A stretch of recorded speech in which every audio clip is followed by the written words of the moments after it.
this class we are going to learn decision making statement in Java. Okay, so let's see decision making in Java. That is, in Java programming we face some situation where we want a certain block of code to be executed when some condition is fulfilled. That means the condition must be there. That's when we use, that is decision making. So Java decision making statement allow you to make a decision based upon the result of a conditions. It happens when jumping of a statement or repetition of certain calculations is not necessary. It happens when jumping of a statement or repetition of certain calculations. There is jumping is not there. That is, if one condition is satisfied, and that will be okay. If that is not okay, then the other decision will be taken out. Now here see the types of decision making, कितना तरह का होता है. यहाँ पर जो है in Java decision making statement are as follows. Number 1 जो है वो इफ स्टेटमेंट्स है, देन इफ एल्स स्टेटमेंट्स है, then if else if statements है, एंड केस स्टेटमेंट है, और स्विच केस स्टेटमेंट जिसको हम लोग बोलते हैं. ओके, हम लोग एक एक करके देखते हैं, and then we will do certain programs. So first of all यहाँ पर जो है if statement in Java, that is, it is used to decide whether a certain statements or block of statements will be executed or not. If a certain condition is true, then the block of statement is executed. Say suppose कि यहाँ पर मेरा एक ही if statement है, there is no else statements. So here अगर से suppose कि हमको सिर्फ ये प्रिंट करना है कि मेरा से अगर हम लेते हैं say int age, say int age equal to say 20. so हमको यहाँ पर जस्ट अगर चेक करना है if age greater than equal to 18, then only we write just statement system dot out dot println. तो यहाँ पर हम लोग लिख लेते हैं that is eligible for vote, eligible for vote. तो यहाँ हमको एल्स पार्ट में हमको नहीं लिखना है, तो यहाँ पर only one block of code use होगा, दैट इज स्टेटमेंट्स इफ के बाद जो आएगा. If it is satisfied, that means in this condition age is more than equal to 18, so this statement will execute. Say अगर age मेरा 16 होता तो it will not execute, so because there is no else part over here. Now in the next slides, here if else statements in Java, we can use else keyword to create a simple branch. If the expression inside the square bracket of following the if keyword evaluate the false, the statement following the else keyword is automatically executed. That means if the expression, this is the first expression, if this expression will not satisfy, then this expression will execute, that is the else part. Okay, in the first slide we just if condition given, but in this slide we have given else over here. So like in the previous example, say int age अगर है से 20 अगर हम दे देते हैं ना, यहाँ पर अगर हम चेक करते हैं if age is greater than equal to 18, then system dot out dot println eligible for vote, eligible for vote. Now अब यहाँ पर जो है else पार्ट अगर हैगा, तो अगर फर्स्ट अगर ये स्टेटमेंट सेटिस्फाइड नहीं होगा तो else स्टेटमेंट सेटिस्फाइड होगा. तो यहाँ पर हम लोग लिखते हैं system dot out dot println. so यहाँ पर लिखते हैं not eligible for vote, not eligible for vote. So in this case ये वाला जो स्टेटमेंट सेटिस्फाइड करेगा, ये स्टेटमेंट सेटिस्फाई होगा. बट से अगर हम एज यहाँ पर डिफाइन करते हैं, एज अगर यहाँ पर हम डिफाइन कर देते हैं से 15, सो इन दिस केस ये वाला स्टेटमेंट जो है फॉल्स हो जाएगा. बिकॉज एज है यहाँ पर जो है ग्रेटर देन इक्वल टू 18 है, लेकिन यहाँ पर जो गिवन एज है वो है 15. सो अगर ये फॉल्स हो जाता है तो ऑब्वियसली ये वाला स्टेटमेंट्स विल एग्जीक्यूट. ओके, सो यहाँ पर एल्स पार्ट एग्जीक्यूट करेगा। Now in the next slides, अब यहाँ पर देखो कि इसको कभी कभी लैडर इफ भी बोलते हैं। तो यहाँ पर इफ एल्स इफ स्टेटमेंट्स, तो यहाँ पर क्या होता है कि अगर ये एक्सप्रेशन मेरा अगर सेटिस्फाइड है फर्स्ट एक्सप्रेशन, तो ये एग्जीक्यूट करेगा, ओके।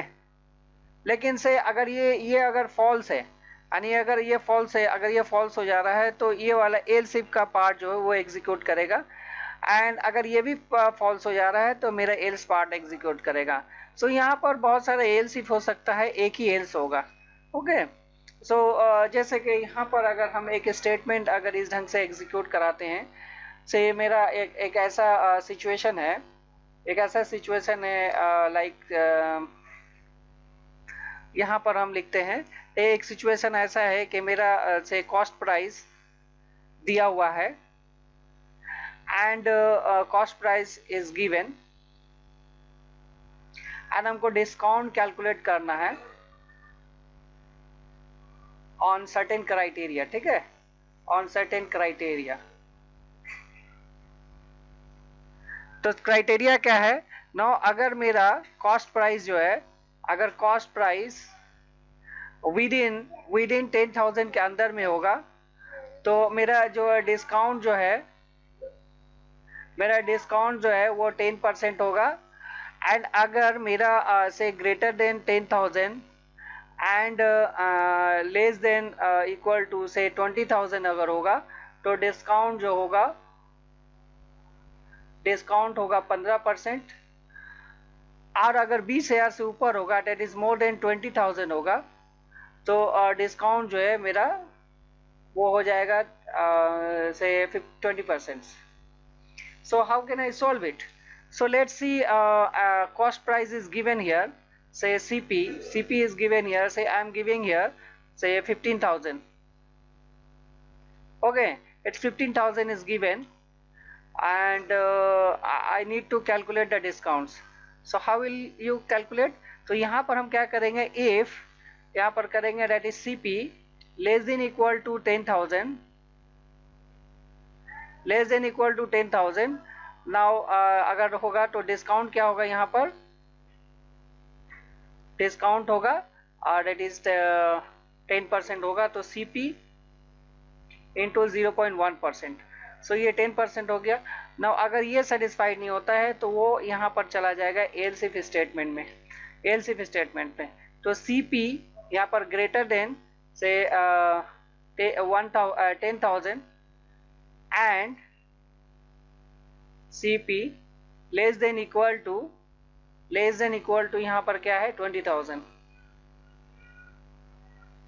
तो यहाँ पर जो डिस्काउंट होगा वो कितना होगा, discount equal to CP into 0.1 यानी 15% है। एंड अगर ये भी सेटिस्फाइड नहीं होता है तो वो एल्स पार्ट वाला करेगा, डिस्काउंट इक्वल टू CP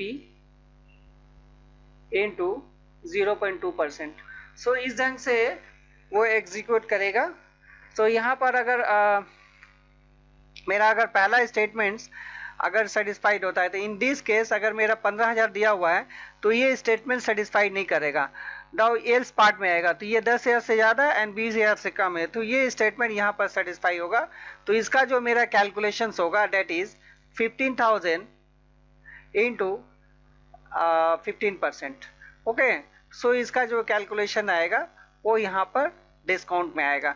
उसके बाद यहाँ पर अगर हम अमाउंट डिफाइन करना चाहते हैं, amount equal to CP minus discount, तो यहाँ पर अमाउंट जो है वो मेरा टोटल अमाउंट कितना पेएबल होगा कस्टमर का, तो यहाँ पर कैलकुलेशंस हो गया है। सो इस ढंग से जो है हम लोग यहाँ पर एग्जीक्यूट करवाते हैं, that is if else if statements. तो हम लोग एक और प्रोग्राम्स देखते हैं। यहाँ पर एक प्रोग्राम दिया हुआ है, given below as a hypothetical table showing rate of income tax for an Indian citizen who is below or up to 60 years taxable income, that is मेरा जो यहाँ पर क्राइटेरिया है वो 60 वर्ष का अंदर होगा तभी वो टैक्सेबल इनकम में आएगा। एंड देन आफ्टर दैट यहाँ पर जो नेक्स्ट क्राइटेरिया है दैट इज अगर मेरा इनकम 2,50,000 के अंदर में होगा तो there will be no tax, but if it is more than 2,50,000 and less than 5 lakh तो एबव 2,50,000 के ऊपर 10% लगेगा. If it is 5 lakh and less than 10 lakhs then the 5 lakh के ऊपर 20% प्लस यहाँ पर जो है 34,000 लगेगा. एंड मोर देन 10 lakhs होगा सो इसमें 10 लाख के ऊपर जो है वो 30% लगेगा एंड 94,000 वो यहाँ पर जो है प्रिंट करेगा. सॉरी 94,000 एक्स्ट्रा उसमें लगेगा टैक्स में. एंड देन यहाँ पर क्वेश्चन में क्या बोल रहा है, write a program to input the name, age and taxable income of a person. If age is more than 60 years then display the message wrong category. तो अगर 60 years से ज़्यादा होगा तो वहाँ पर wrong category होगा. If the age is less than or equal to 60 तभी वो जो है वो मेरा कैलकुलेशन होगा, अदरवाइज वो wrong कैटेगरी बताएगा. तो हम लोग इसको जो है आईडी में BlueJ आईडी में देखते हैं, इस प्रोग्राम को करते हैं. Let's go to BlueJ ID. Income tax लिख लिया एंड यहाँ पर अब जो है वैल्यू को इनपुट करवाएंगे.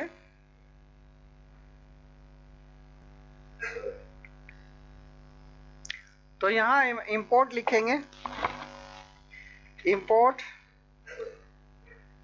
java.util.star and after giving this यहाँ पर जो है हम लिखेंगे public static void main, public static void main string args. Now coding जो है यहाँ पर आप करेंगे. हमको क्या करना है, पहले हमको एज डालना है तो हम int में एज ले लेते हैं एंड डबल हम लेते हैं डेटा टाइप्स जिसमें हम लेते हैं taxable income that is taxable income comma tax. And question में और यहाँ पर क्या दिया हुआ है दैट इज इंडियन से एज होगा एंड टैक्सेबल इनकम होगा एंड देन टैक्स होगा. तो tax is also a variable over here. So let's see the variables. So here tax, okay, no problem, no issue.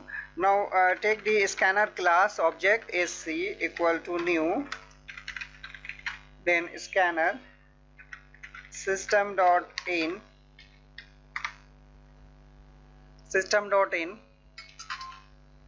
system.out.println. First of all यहाँ पर जो है हम int age लिखेंगे, int as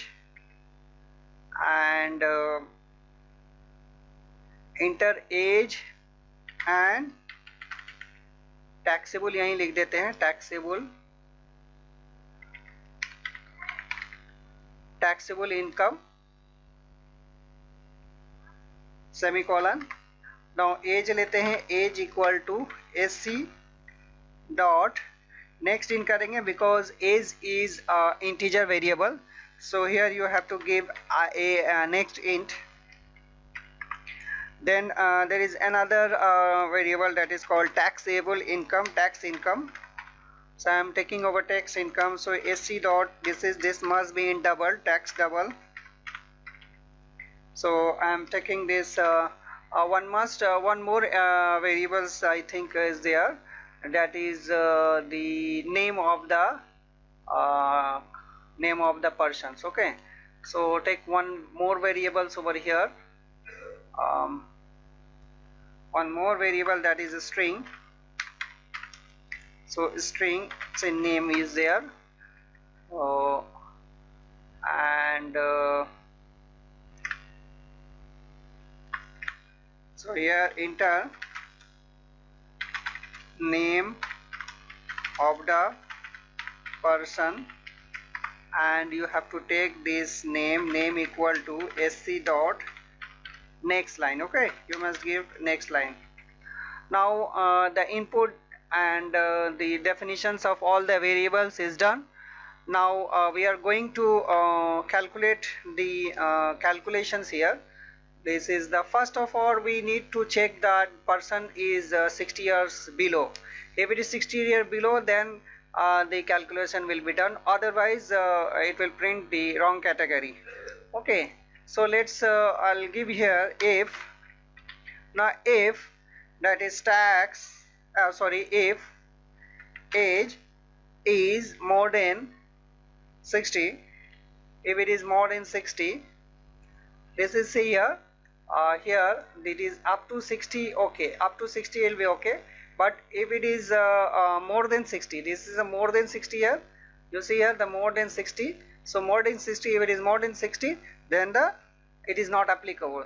So more than 60, then we should print here system dot out dot println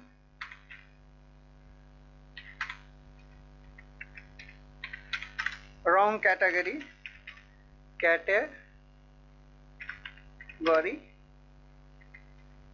and then after printing it wrong category, it will exit.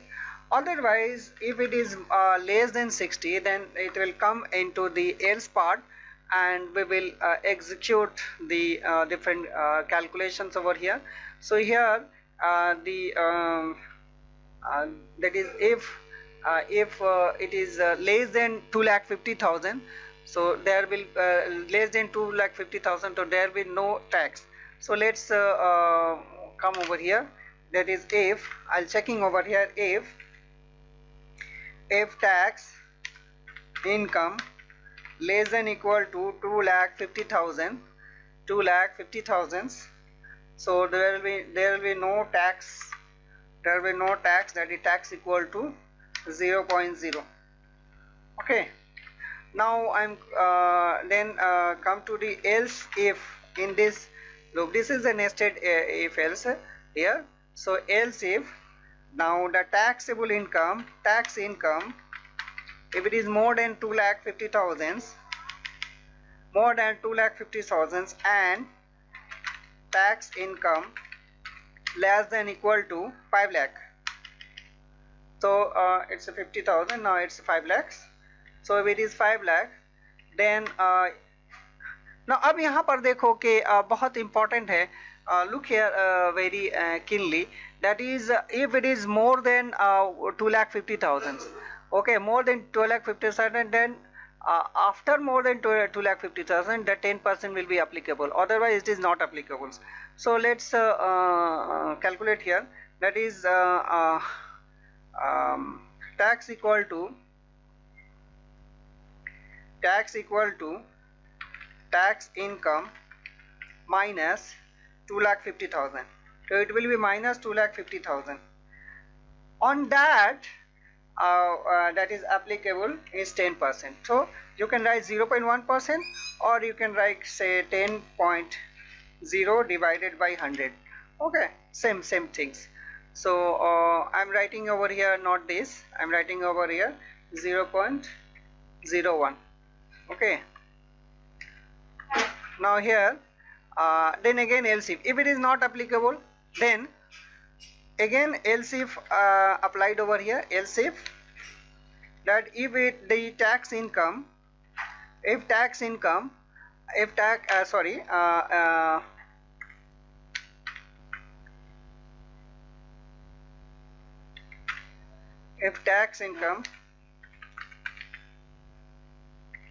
greater than 2 lakh, greater than 5 lakh,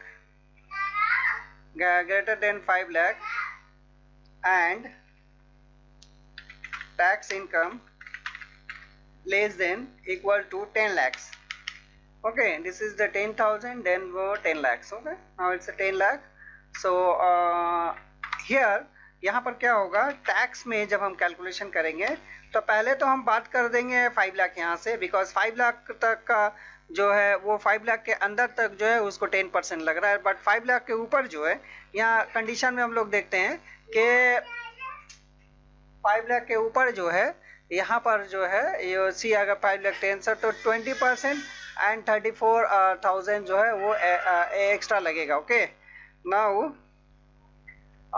यहाँ पर अब हम क्या करेंगे, tax income minus 5 lakh और minus 5 lakh, तो 5 लाख यहाँ पर दे दिया। इसको बात देने के बाद इसमें हमको कितना लग रहा है, 20% लग रहा है। यू सी हियर, यहाँ पर जो वैल्यू है 20% लग रहा है। तो यहाँ पर हम जो है 20% कैलकुलेशन करके दैट इज 0.02 प्लस इसमें और एक्स्ट्रा ऐड हो रहा है। दैट इज एक्स्ट्रा क्या ऐड हो रहा है यहाँ पर, ये देखो 34,000 हमको एक्स्ट्रा इसमें ऐड करने पड़ेगा। सो यहाँ पर जो है हम 34,000 एक्स्ट्रा यहाँ पर हम ऐड करेंगे। 34,000 यहाँ पर हमने ऐड कर दिया, 34,000। ओके,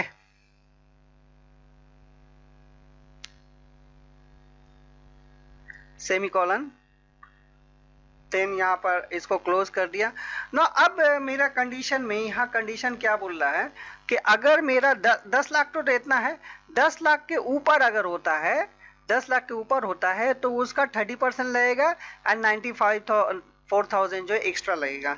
सो इसको हम लोग यहाँ पर एल्स पार्ट में करेंगे, इसका एल्स पार्ट में। ओके, क्योंकि उसके बाद कोई स्टेटमेंट नहीं है, सो यहाँ पर एल्स पार्ट में करेंगे। यहाँ पर क्या हो जाएगा, टैक्स इक्वल टू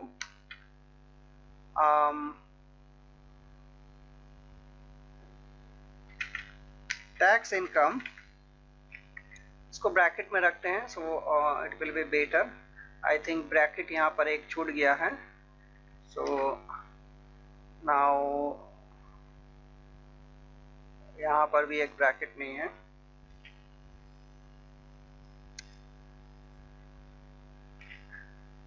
माइनस, तो यहाँ माइनस हम दे देंगे 10 लाख, हो गया 10,000 लाख 10 लाख।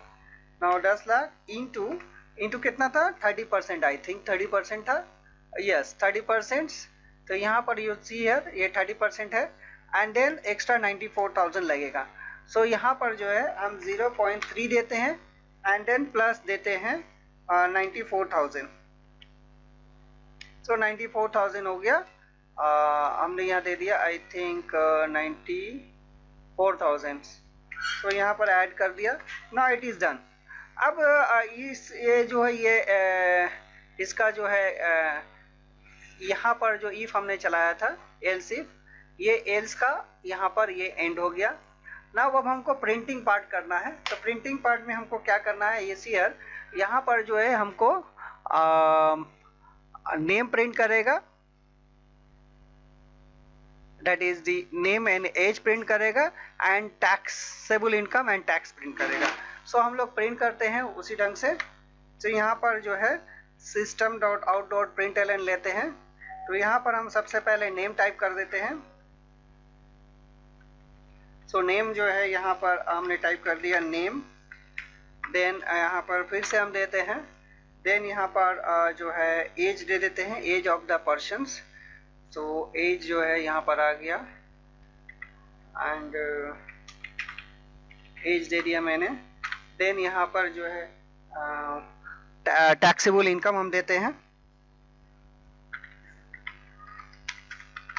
टैक्सेबल इनकम देते हैं। देन यहाँ कोलोन देते हैं, देन प्लस साइन, देन यहाँ पर tax income. Now tax income दे दिया and then the next statement जो है वो कितना टैक्स वो पे करता है, tax paid. Okay, tax paid यहाँ लिख देते हैं। तो यहाँ पर हम कोलोन दे देते हैं। नाउ देन कोलोन थोड़ा सा इसको सजा देते हैं। नाउ अब ये जो है मेरा प्रोग्राम जो है पूरा डन हो गया। देन इसको कंपाइल करते हैं। कंपाइल करते हैं, अगर कोई एरर नहीं आता है then everything will be okay. There is some error, so let me see where the error is. I think here the error is what is the error, text might not have been initialized. Okay, so initialize the value 0.0 and then compile it again. Yeah, no errors. Now run it, that is income tax. Now यहाँ पर जो है अब हम जो है as entry करेंगे। सो हम यहाँ पर से 50 ईयर्स देते हैं एंड इंटर टैक्सेबल इनकम से 3 लाख देते हैं, 30,000 3 लाख मैंने दिया।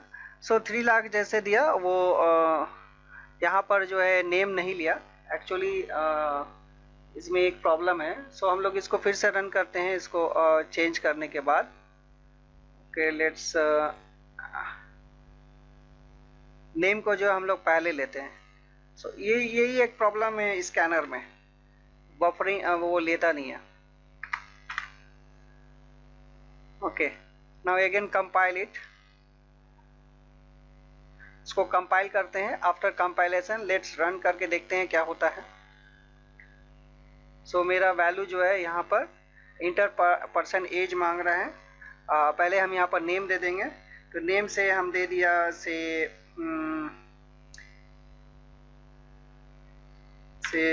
जावेद, एंड से एज हमने दे दिया 50 years, and that is 3 lakh income है, that is 3 lakh yearly income.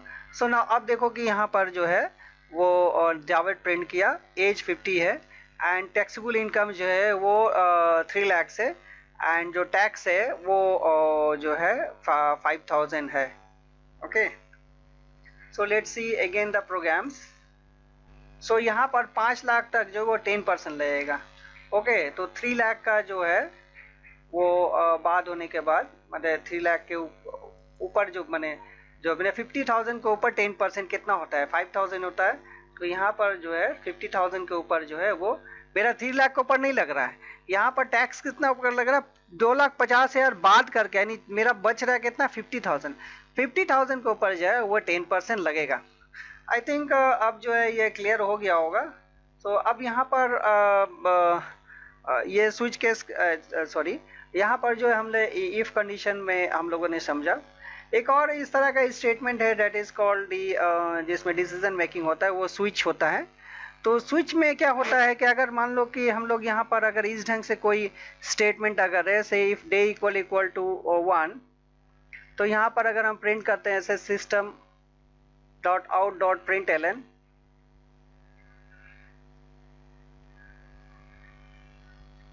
Sunday else if day equal to 2, system dot out dot print Elon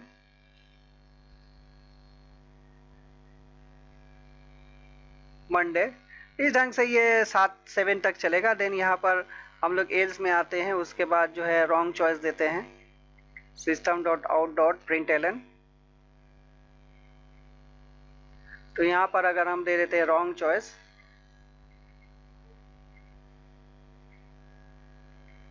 सो इस ढंग का स्टेटमेंट अगर मेरा 1 2 3 4 5 है, तो यहाँ पर हम लोग स्विच स्टेटमेंट डालते हैं ना। स्विच में क्या होता है, वो आइदर इंटीजर पास करता है या फिर कैरेक्टर पास करता है। नाउ जावा जो है जेडीके 7 जो जेडीके ऑनवर्ड है, तो उसमें जो है string value and enum value भी लेता है। ओके इनम, तो इसमें स्ट्रिंग वैल्यू इनम वैल्यू लेता है। तो हम लोग यहाँ पर कंसंट्रेट करते हैं इंटीजर वैल्यू पर। से सपोज करो कि यहाँ पर INT हमने लिया से डे इक्वल टू से 1, तो यहाँ पर हमने लिया 1, तो यहाँ पर ये पास करेगा स्विच से पास किया डे। ना यहाँ पर हमने ब्रैकेट दिया। अब यहाँ केस वाला पार्ट आता है, केस 1 मतलब यहाँ पर जो है, यहाँ पर जैसे मैंने डे इक्वल टू 1 दिया, तो यहाँ पर केस 1 हुआ। एंड यहाँ जो देता है ये बुलियन रिटर्न करता है। ओके बुलियन रिटर्न करता है, मतलब ये बुलियन वैल्यू आइदर ट्रू या फॉल्स रिटर्न करेगा। बट यहाँ पर जो है बुलियन वैल्यू नहीं रिटर्न करेगा। यहाँ पर जो इस numeric value integer value pass करा है, तो इंटीजर वैल्यू ही आएगा। तो यहाँ पर हमको एक ब्रेक स्टेटमेंट लगाने पड़ता है। पहले हम यहाँ पर प्रिंट करते हैं that is system dot out dot print ln. तो यहाँ पर प्रिंट करते हैं संडे।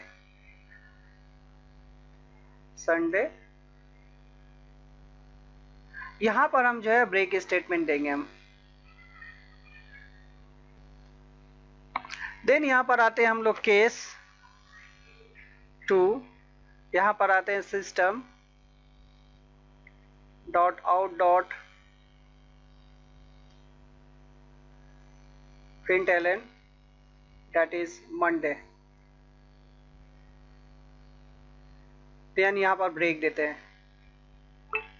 तो इस ढंग से जो है हमारा वैल्यू जो है वो चलता है। देन डिफ़ॉल्ट में आते हैं हम लोग, डिफ़ॉल्ट, देन डिफ़ॉल्ट में आकर हमको क्या करने पड़ेगा, यहाँ पर एक मैसेज दे देंगे, दैट इज रॉन्ग चॉइस का एक मैसेज देंगे, system dot out dot println wrong choice. Okay, इसको हम लोग आईडी में एक बार देख लेते हैं। इस ढंग का एक प्रोग्राम हम लोग देखते हैं। से हम लोग वहाँ पर जो प्रोग्राम्स देखे हैं अभी, यहाँ पर देखो कि वीकडेज है। यहाँ पर स्कैनर में हमने वैल्यू लिया INT day, enter 1 to 7, day equal to SC dot next in day. Day 1 अगर आता है तो संडे प्रिंट करेगा, देखो यहाँ ब्रेक स्टेटमेंट से। डे 2 आता है तो मंडे प्रिंट करेगा, डे 3 आता है तो ट्यूसडे प्रिंट करेगा। तो इस ढंग से ये सारा जो है प्रोग्राम्स जो है प्रिंट करेगा। तो ये एक यहाँ पर एक प्रोग्राम्स है। सो डे 3, डे 4 में आएगा तो वेडनेसडे प्रिंट करेगा, डे 5 आएगा तो थर्सडे प्रिंट करेगा, 6 आएगा तो फ्राइडे, 7 आएगा सैटरडे, एंड अदर देन 7 अगर होगा तो वो रॉन्ग चॉइस देगा। लेट्स इसको रन करके देखते हैं क्या होता है। यहाँ पर हम रन करते हैं। अब यहाँ पर से अगर हम देते हैं से 2 देते हैं, तो 2 देंगे तो क्या प्रिंट करेगा, मंडे देगा। इसको अगर मान लो कि यहाँ पर हम से ये ब्रेक स्टेटमेंट हम कमेंट लगा देते हैं, यहाँ पर भी हम कमेंट लगा देते हैं, एंड यहाँ पर भी हम कमेंट लगा देते हैं। ये यहाँ पर हम कमेंट लगा देते हैं।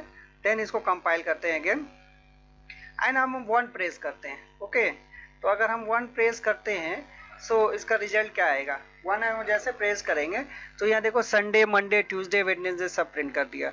सो इसका मतलब है कि यहाँ कोई बुलियन वैल्यू नहीं दे रहा, यहाँ इफ कोई कंडीशन नहीं है, ये जस्ट न्यूमेरिक पास कर रहा है। 1 के बाद जो है वो 2 पास करेगा, 2 के बाद 3, 3 के बाद 4 होएगा।